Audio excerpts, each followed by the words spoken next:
கிறிஸ்துவில் அன்பார்ந்த சகோதர சகோதரிகளே, பொது காலத்தின் 12ஆம் ஞாயிறு. இந்த ஞாயிறுக்கான வாசகங்களை ஆய்வு செய்ய நாங்கள் ஒன்றாக இணைகின்றோம். இன்றைய நாளுக்கான முதலாவது வாசகம் இறைவாக்கினர் எரேமியா நூலிலிருந்து எடுக்கப்பட்டிருக்கின்றது. விவிலிய சூழலிலே ஒரு இறைவாக்கினர் என்பவர் எதிர்காலத்தை கணிப்பவர் என்று மட்டும் பொருள் கொள்ளக்கூடாது.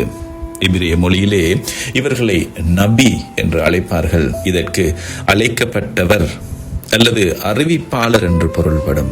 கடவுள் தன் மக்களுக்கு சொல்ல விரும்பும் செய்தியை அப்படியே பிரதிபலிக்கும் இறைவனின் வாய்கள், the mouthpiece of God தான் இந்த இறைவாக்கினர்கள்.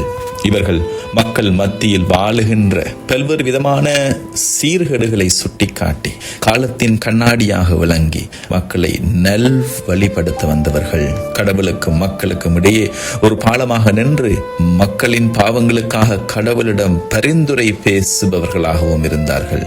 அன்பார்ந்தவர்களே, இன்றைய வாசகத்திலே நாங்கள் காணுகின்ற இந்த எரேமியா இறைவாக்கினர் யூதேயா அரசிலே வாழ்ந்த ஒரு மிக முக்கியமான இறைவாக்கினர். இவரை அழுகுரலின் இறைவாக்கினர், the weeping prophet என்றும் அழைப்பார்கள். இவர் மிகவும் உணர்ச்சி வசப்படக்கூடிய மென்மையான இதயம் கொண்டவர். தன் நாடு அழிய போவதை நினைத்து கண்ணீர் சிந்தி புலம்பியதால் இவருக்கு பெயர் வந்தது. விவிலியத்திலே உள்ள புலம்பல் நூலையும் இவரே எழுதினார் என்கின்ற கருத்தும் உள்ளது. இவருடைய அழைப்பு அழகானது. தான் தாயின் வயிற்றில் உருவாகும் முன்பே கடவுளால் இறைவாக்கினராக தேர்ந்தெடுக்கப்பட்டவர். நான் வாலிபன், பேச அறியேன் என்று இவர் தயங்கிய பொழுது கடவுள் இவர் நாவில் தன் வார்த்தைகளை வைத்தார். எரேமியா புத்தகத்திலே முதலாவது அதிகாரத்திலே இந்த விடயங்களை நாங்கள் காண்கின்றோம். எரேமியா என்ற வார்த்தைக்குரிய அர்த்தம் ஆண்டவரால் உயர்த்தப்பட்டவர் அல்லது ஆண்டவரால் நிலை நிறுத்தப்பட்டவர் என்பது பொருள். கடவுள் எளியவர்களை, தங்களுக்கு தகுதி இல்லை என்று நினைப்பவர்களை தன் பணிக்காக உயர்த்தி நிறுத்துகிறார் என்பது இந்த பெயரின் அர்த்தமாகும். அன்பார்ந்தவர்களே, தன் வாழ்நாள் முழுவதும் சொந்த மக்களாலும் அரசர்களாலும் நண்பர்களாலும் வெறுக்கப்பட்டு சிறையில் அடைக்கப்பட்டு சித்திரவதைக்கு உள்ளானவர் தான் இந்த இறைவாக்கினர் எரேமியா. இவரை துன்புற்ற ஒரு இறைவாக்கினர் என்றும் அழைப்பார்கள். எரேமியா ஒரு குருத்துவ குடும்பத்தைச் சேர்ந்தவர். அவரது பிறப்பிடம் ஜெருசலேமுக்கு வடக்கே சில மைல் தொலைவில் இருந்த அனதோத் என்கின்ற சிறிய கிராமத்தில் குருவாகிய இல்கியாவின் மகனாக பிறந்தார். கிறிஸ்துவுக்கு முன் 627 முதல் கிறிஸ்துவுக்கு முன் 580 வரையிலான இடைப்பட்ட காலத்தில் சுமார் 40 ஆண்டுகளுக்கு மேலாக அவர் இறைவாக்கினராக பணியாற்றினார்.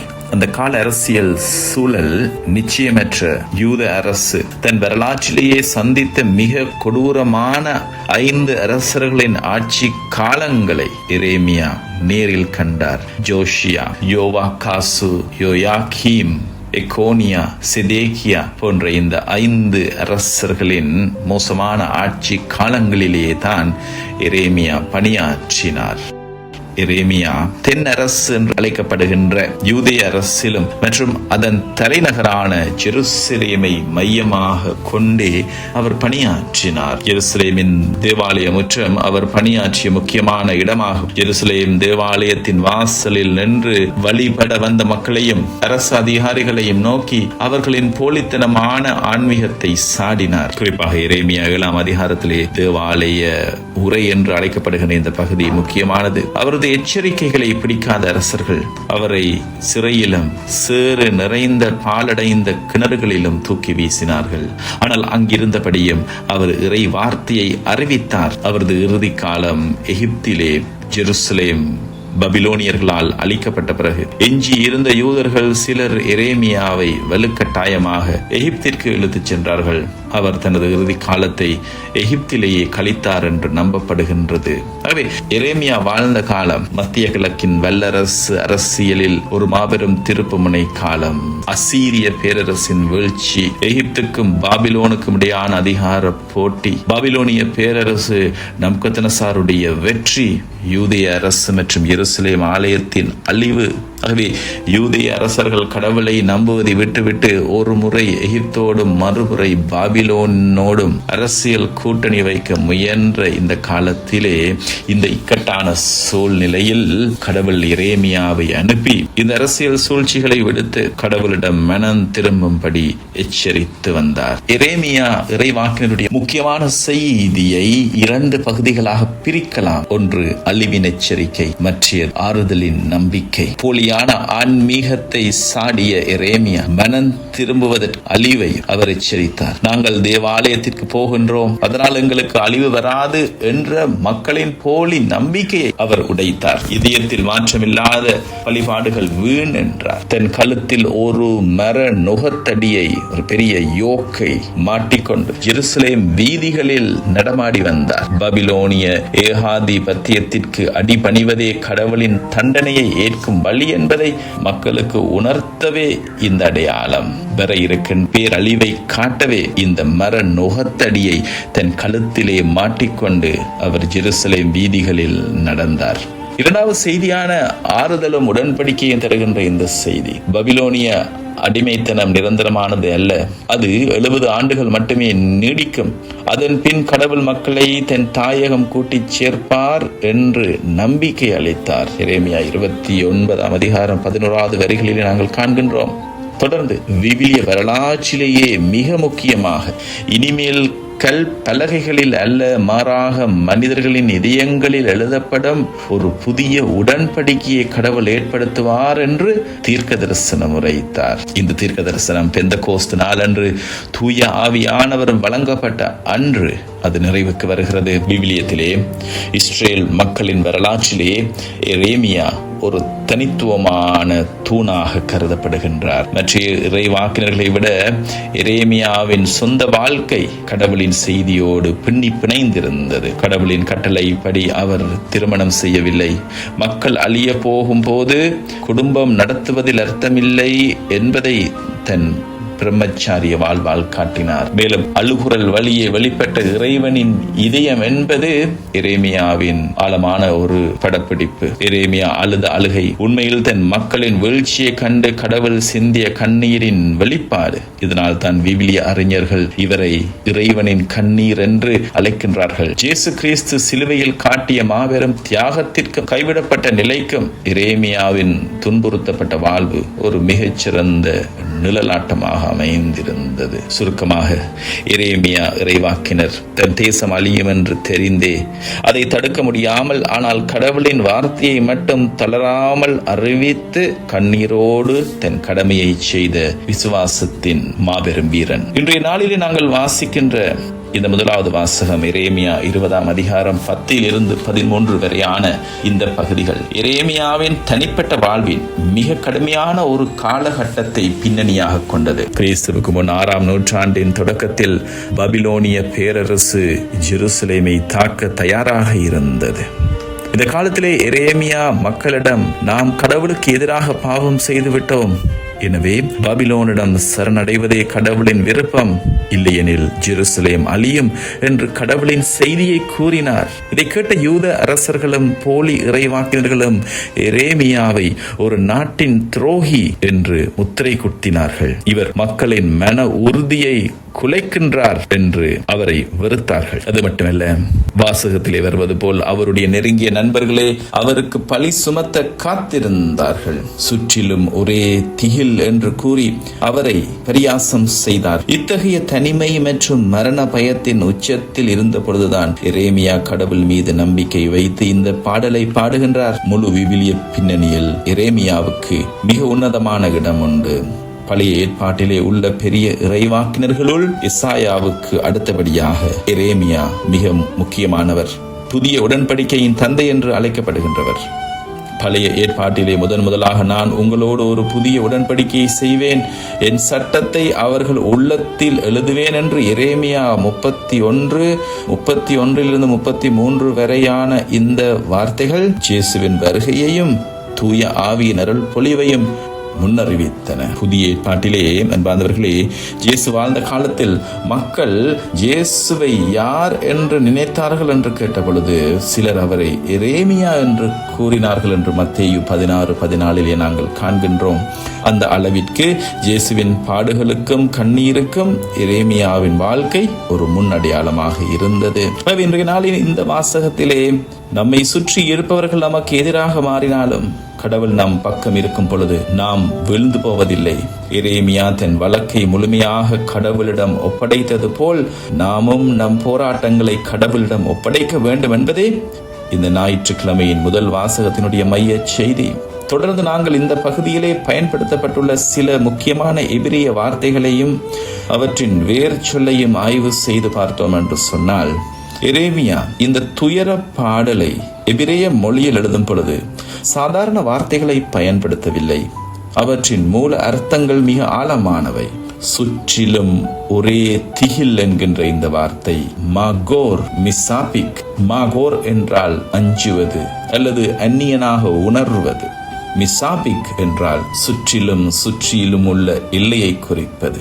ஆகவே இதனுடைய ஆழமான பொருள், இது எரேமியாவுக்கு அவரது எதிரிகள் இட்ட ஒரு பரிகாச பெயர். இதன் உண்மையான அர்த்தம், எங்கு திரும்பினாலும் பயத்தை தவிர வேறு புகலிடமே இல்லை என்பதாக. எரேமியா திரும்ப திரும்ப இந்த வார்த்தைகளை சொல்லிக்கொண்டே திரிந்ததால் அவருடைய எதிரிகளும் அவருடைய நண்பர்களும் அவரை பார்த்து கேலியாக சொன்ன வார்த்தைகள் தான் இந்த வார்த்தைகள். சுற்றிலும் ஒரே திகில் என்று அவர் போகும் பொழுது அவரை குறித்து அவர்கள் பேசுவார்கள். தன் சொந்த ஊரிலேயே சொந்த நண்பர்கள் மத்தியிலே ஒரு மனிதன் முற்றிலுமாக தனிமைப்படுத்தப்பட்டு அகதியாக்கப்படும் உளவியல் சித்திரவதையை இந்த வார்த்தை குறிக்கிறது.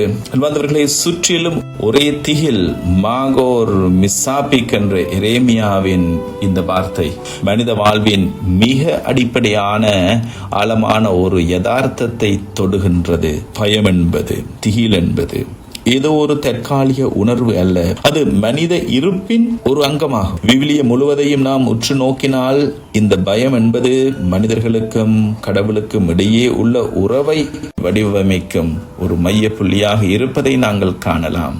மனித வீழ்ச்சியின் முதல் அடையாளமே இந்த பயம் என்கின்ற உணர்வு தான். விவிலியத்திலே பயம் என்ற உணர்வு எப்பொழுது மனிதனுக்குள் நுழைந்தது என்று பார்த்தால் அது பாவத்தின் விளைவாகவே பிறக்கிறது. தொடக்க நூலிலே ஏதேன் தோட்டத்தில் ஆதாமும் ஏவாளும் கடவுளின் வார்த்தையை மீறிய அந்த நொடி வரை அவர்களுக்கு பயம் என்றால் என்னவென்றே தெரியாது. ஆனால் பாவம் செய்தவுடன் அவர்கள் தங்களை ஒளித்துக் கொள்ளுகின்றார்கள். கடவுள் ஆதாமை நீ எங்கே இருக்கின்றாய் என்று தேடி வரும் பொழுது ஆதாம் சொல்லுகின்ற முதல் வார்த்தை, நான் உமது குரல் ஒளியை கேட்டு அஞ்சினேன், அதனால் ஒளித்துக் கொண்டேன் என்று தொடக்க நூல் 3ஆம் அதிகாரம் 10வது வசனத்திலே நாங்கள் காண்கின்றோம். ஆகவே விவிலியத்தின்படி பயம் என்பது கடவுளை விட்டு மனிதன் பிரிந்து சென்றதன் அவனது ஆன்மீக நிர்வாணத்தின் முதல் வெளிப்பாடு. விவிலியத்திலே பயம் அல்லது நான் அஞ்சினேன் என்கின்ற வார்த்தை முதலாக பயன்படுத்தப்பட்ட இடம் தொடக்க நூல் 3ஆம் அதிகாரம் 10வது வசனம். இந்த முதல் பயத்தின் இறையியல் முக்கியத்துவத்தை நாங்கள் ஆராய்ந்து பார்த்தோம் என்று சொன்னால், எபிரேய மூலச் சொல்லான யாரே என்கின்ற இந்த எபிரேய வார்த்தை இந்த பயத்திற்காக பயன்படுத்தப்பட்டிருக்கின்றது. யாரே என்றால் அஞ்சி நடுங்குவர். மனித வரலாற்றிலே பாவம் நுழைவதற்கு முன்பு வரை பயம் என்ற உணர்வே கிடையாது. கடவுளோடு மனிதன் முகமுகமாய் எவ்வித தடையுமின்றி உறவாடினான், அருள் நிலையில் இருந்தான். ஆனால் எப்பொழுது அவன் அந்த அருள் நிலையை இழக்கின்றானோ, எப்பொழுது அவன் கடவுளின் வார்த்தையை மீறுகின்றானோ, அப்பொழுதே அவனுக்குள் பயமும் குற்ற உணர்ச்சியும் வெட்கமும் ஒன்றாக குடியேறுகின்றன. உறவிலே விரிசல் ஏற்படுகின்றது. இந்த பயமும் குற்ற உணர்ச்சியும் வெட்கமும் மனிதனை இறைவனிடமிருந்து ஓடி ஒளியச் செய்கின்றது. அன்பு இருக்கின்ற இடத்திலே பயத்திற்கு இடமில்லை. ஆனால் எங்கே அன்பு முறிந்து போகின்றதோ அங்கே பயம் மனித இருப்புக்குள் நுழைந்து விடுகின்றது. சுருக்கமாக சொன்னால், வேதாகமத்திலே முதலாவது பயம் என்பது இறைவனுக்கு கீழ்ப்படியாமல் போனதன் நேரடி விளைவு. தொடர்ந்து நாங்கள் பார்க்கும் பொழுது அன்பார்ந்தவர்களே, விவிலிய மனிதர்களில் பயம் என்கின்ற இந்த அனுபவம் ஒரு பொதுவான அனுபவம். மனிதர்கள் யாரும் இதற்கு விதிவிலக்கானவர்கள் அல்ல. ஆபிரகாம் தன் மனைவி சாராளின் அழகின் நிமித்தம் எகிப்தியர்கள் தன்னை கொன்று விடுவார்களோ என்று பயந்து பொய் சொல்லுகின்றார். மோசே எகிப்திய மன்னன் பார்வோனுக்கு முன்பாக நிற்கவும் இஸ்ரேல் மக்களை வழிநடத்தவும் பயந்து எனக்கு வாய் வதறல் நாத்தடுமாற்றம் உண்டு என்று சாக்கு போக்கு சொல்லுகின்றார். எலியா இறைவாக்கினர் பாகால் தீர்க்கதரிசிகளை வென்ற மா வீரரானவர். அரசி இசபெல் தனக்கு கொலை மிரட்டல் விடுத்தவுடன் பயந்து வனாந்திரத்திற்கு ஓடி ஆண்டவரே என் உயிரை எடுத்துக்கொள்ளும் என்று தற்கொலை எண்ணத்தின் விளிம்புக்கு செல்லுகின்றார். இன்றைய நாளின் முக்கிய கதாபாத்திரமான எரேமியாவும் இதற்கு புறம்பானவர் அல்ல. சுற்றிலும் எதிரிகளும் துரோகிகளும் சூழ்ந்திருந்த பொழுது அவரது மனித இயல்பு திகிலடைந்த விவிலியம் இந்த மனித பயத்தை மூடி மறைக்கவில்லை. மாறாக மனித பலவீனத்தின் உச்சத்திலும் கடவுளின் அருள் எப்படி செயல்படுகின்றது என்பதை காட்ட இப்பயத்தை பதிவு செய். நாம் எதற்காக பயப்படுகின்றோம் என்பதுதான் நமது ஆன்மீக முதிர்ச்சியில் வெளிப்படுகிறது. பொதுவாக மனிதர்கள் சூழ்நிலைகளை பார்த்து, மனிதர்களை பார்த்து, மரணத்தை பார்த்து பயப்படுவார். இந்த பயம் உலக பயம் என்று சொல்லலாம். இது மனிதனை முடக்கி போடும். எரேமியாவை சுற்றி இருந்தவர்கள் அவருக்குள் உருவாக்க நினைத்தது இந்த பயத்தை தான். இந்த பயம் வரும் பொழுது மனிதன் பல வேளைகளில் கடவுளின் வல்லமையை மறந்து விடுகின்றார். இன்னொரு விதமான பயம் விவிலியத்திலே காணப்படுகின்ற இந்த பயம் மிக உன்னதமான ஒரு பயம், இறை பயம் என்று, ஹோலி ஃபியர் அல்லது ஃபியர் ஆஃப் த லார்ட் என்று அழைக்கப்படுகின்ற இந்த பயம். ஆண்டவருக்கு அஞ்சுவதே ஞானத்தின் தொடக்கம் என்று ஞான நூல் 1 அதிகாரம் 7வது வசனத்திலே நாங்கள் காண்கின்றோம். விவிலிய சிந்தனையிலே இறை பயம் என்பது நடுக்கமல்ல, அது கடவுளின் மாட்சியை கண்டு வியந்து நிற்கும் மனிதனுடைய படைக்கப்பட்டவற்றினுடைய சிறுமையை நினைத்து தலை வணங்கி நிற்கும் இறைவன் மீது ஆழமான மதிப்பு, ரெவரன்ஸ், அலாதி பணிவும் கொண்ட பயம். ஒரு மனிதனுக்குள்ளே உண்மையான இறை பயம் வந்துவிட்டால் பல வேளைகளில் அவனுக்குள் இருக்கின்ற இந்த முதலாவது விதமான பயம், இந்த உலக பயம் அனைத்தும் ஓடிவிடும். எரேமியாவுக்கு நடந்தது இதுதான். சுற்றிலும் திகில் உலக பயத்தை பற்றி அவர் பேசுகின்றார். இருந்த பொழுதும் அவர் ஆண்டவர் வலிமை வாய்ந்த வீரராய் என் பக்கம் இருக்கிறார் என்று தனது பார்வையை இறை பயத்தின் பக்கம் திருப்பியவுடன் அத்தனை மனித பயங்களும் மறைந்து விசுவாச பாடலாக அவரது வார்த்தைகள் மாறுகின்றன. என்பவர்களே, என்று நாங்கள் வாசிக்கின்ற இந்த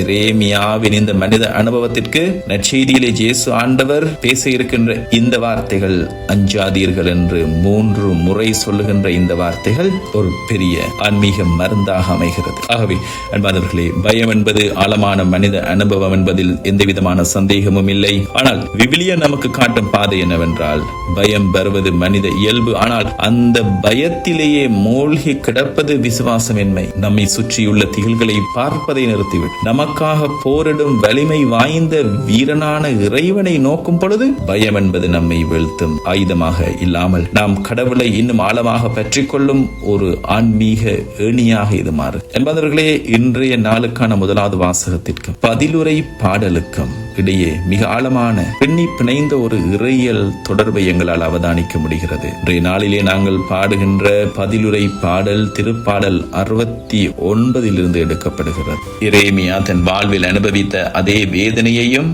அவர் இறைவன் பால் கொண்ட அதே நம்பிக்கையையும் தாவீது அரசர் இந்த திருப்பாடலில் வார்த்தைகளாக வடித்திருக்கிறார். முதல் வாசகத்திலே நாங்கள் காண்கின்ற என் நண்பர்கள் கூட என் வீழ்ச்சிக்காக காத்திருக்கின்றார்கள் என்று எரேமியா புலம்புகின்றார். தனக்கு நெருக்கமானவர்களே தனக்கு எதிராக திரும்பிய வேதனையை அவர் விவரிக்கின்றார். இதற்கு மிக கச்சிதமான எதிரொலியாக பதிலுரை பாடல் அமைந்திருக்கிறது. என் சகோதரருக்கு வேற்று மனிதன் ஆனேன், என் தாயின் பிள்ளைகளுக்கு அயலான் ஆனேன் என்கின்ற அந்த வசனமிட்டு தன் சொந்த குடும்பமும் உடன் பிறந்தவர்களுமே தன்னை விடுத்து ஒரு அந்நியனை போல் தனிமைப்படுத்தி விட்டனர் என்ற எரேமியாவின் அதே ஏகாந்த அவலக்குரல் இத்திருப்பாடலில் எதிரொலிக்கின்றது. தொடர்ந்து எரேமியா எரேமியா ஏன் துன்பப்படுத்தப்பட்டார்? அவர் சுயநலமாக செயல்படவில்லை. மாறாக கடவுளின் வார்த்தையை உண்மையாக அறிவித்ததால் தான் நாட்டின் துரோகி என்ற பழிச்சொல்லுக்கு ஆளானார். திருப்பாடலிலும் இதே காரணம் தான் கூறப்படுகின்றது. பொருட்டு நான் இழிவை ஏற்றேன், வெட்கக்கேடு என் முகத்தை மூடிவிட்டது, உமது இல்லத்தின் மீது எனக்குண்டான ஆர்வம் என்னை எரித்து விட்டது என்கின்ற இந்த வசனங்கள் 7-9 கடவுளின் மீதும் அவரது இல்லத்தின் மீதும் கொண்ட பற்றுதலினால் தங்களுக்கு இந்த அவமானம் வந்தது என்பதை எரேமியாவும் திருப்பாடல் ஆசிரியரும் ஒப்புக்கொள்ளுகின்றார்கள். இதே 9வது வசனத்தை தான் புதிய ஏற்பாட்டிலே இயேசு ஆண்டவர் ஜெருசலேம் தேவாலயத்தை தூய்மைப்படுத்தும் பொழுது சீடர்களால் நினைவு கூறப்படுகின்றது என்று யோவான் நற்செய்தி 2ஆம் அதிகாரம் 17வது வசனத்திலே நாங்கள் காண்கின்றோம். முதலாவது வாசகத்திலே எரேமியா எங்கு பார்த்தாலும் அச்சுறுத்தலையும் சதியையும் கண்டு சுற்றிலும் ஒரே திகில் என்கிறார். ஆனால் அந்த திகிலுக்கு மத்தியிலும் ஆண்டவர் வலிமை வாய்ந்த வீரரை போல என்னோடு இருக்கிறார் என்று தனது பார்வையை இறைவனின் வல்லமை மீது திருப்புகிறார். பதிலுரை பாடலின் பல்லவியும் இறைஞ்சுதலும் இந்த நம்பிக்கையை அப்படியே வழிமொழிகிறது. கடவுளே, உமது பேரன்பினால் எனக்கு பதில் மொழி தாரும். ஆண்டவரை, நான் தக்க காலத்தில் உம்மை நோக்கி விண்ணப்பம் செய்கிறேன். உமது பேரன்பு நன்மை மிக்கது என்கின்ற இந்த வசனங்கள் எரேமியாவின் அதே உணர்வுகளை பிரதிபலிக்க, சூழ்ந்திருக்கின்ற திகிலை முறையடிக்க கடவுளின் மாறாத பேரன்பு மட்டுமே திருப்பாடல் ஆசிரியர் புகலிடமாக அமைகிறது. அன்பார்ந்தவர்களே, இந்த 2 பாடல்களும் முடிவடைகின்ற விதம் விசுவாசத்தின் மாபெரும் உச்சக்கட்டமாக துன்பங்களின் நடுவே ஆரம்பிக்கும் 2 ஜெபங்களும் இன்னும் விடுதலை கிடைக்காத சூழ்நிலையிலும் கடவுள் தங்களை காப்பார் என்ற நம்பிக்கையில் புகழ்ச்சி பாடலாக நிறைவு பெறுகின்றன. இந்த முதலாவது வாசகமும் பதிலுரை பாடலும் இணைந்து நமக்கு தருகின்ற செய்தி இதுதான். கடவுளுக்கு உண்மையாக வாழ நினைக்கும் பொழுது உலகம் நம்மை தள்ளி வைக்கலாம். என் சொந்த நண்பர்களும் குடும்பத்தினரும் கூட நம்மை புரிந்து கொள்ளாமல் அந்நியனை போல் நம்மை நடத்தலாம். சுற்றிலும் திகிலும் அவமானமும் நம்மை மூடலாம்.